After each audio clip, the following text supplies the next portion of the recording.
채무자가 돈은 갚지 않고는 자신의 재산을 빼돌리고 허위로 채무를 만들어 갚을 여력이 없다면서 돈을 안 갚는 경우가 많습니다.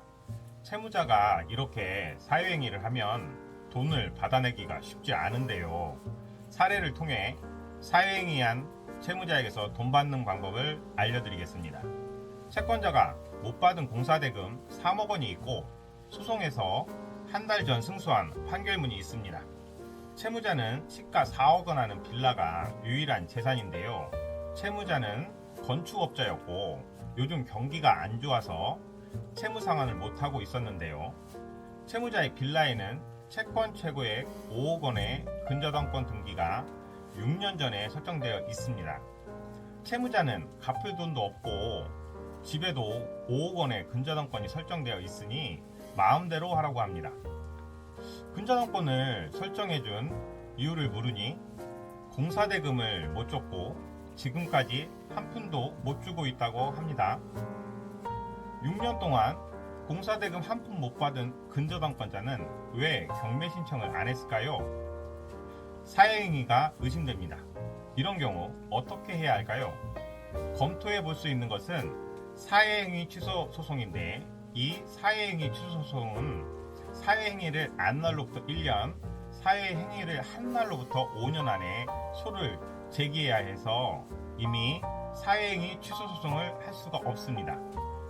형사고소를 해도 강제집행 면탈죄는 5년의 공소시효가 지났고 사기죄는 유죄를 입증하기 쉽지 않은 상황입니다.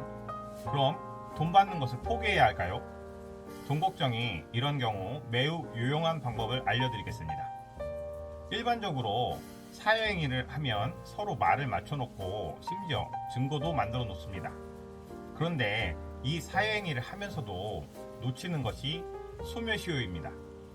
6년 전에 사회행위를 통해 설정해 놓은 근저당권의 피담보 채권은 채무자의 진술에 의하면 공사대금이라고 합니다. 이 공사대금의 소멸시효는 3년이고 피담보 채권인 공사대금이 소멸시효가 완성되면 근저당권을 말소할 수 있습니다. 이 사안에서 사회행위한 채무자가 소멸시효 완성을 주장하고 근저당권 말소를 청구하진 않겠죠. 채권자는 이럴 경우 채권자 대위권을 행사할 수 있는데요. 위 근저당권자를 상대로 채무자를 대위해서 소멸시효 완성을 주장하여 근저당권 말소를 청구할 수 있습니다. 채권자 대위권은 반드시 재판상 행사할 필요는 없으며 재판 외에서의 행사도 가능합니다. 채권자 취소권이 재판상 행사해야 하는 것과는 다릅니다. 현실적으로 사회행위한 채무자에게서 돈을 받기 어려운 경우가 너무 많습니다. 하지만 채무자의 사회행위한 내용을 면밀히 살펴보면 이렇게 허점이 나옵니다. 사회행위한 채무자에게서 돈을 받으려면 허위로 주장하는 피담보 채권을 유심히 살펴봐야 합니다. 실제로는 허위의 채권이지만 현실적으로 이를 입증하기 어려워 무효를 주장하기 어렵다면 소멸시효 완성을 주장할 수 있다는 것을 잊지 마시기 바랍니다. 여러분의 돈 걱정을 싹 날려주는 방송 돈걱정입니다.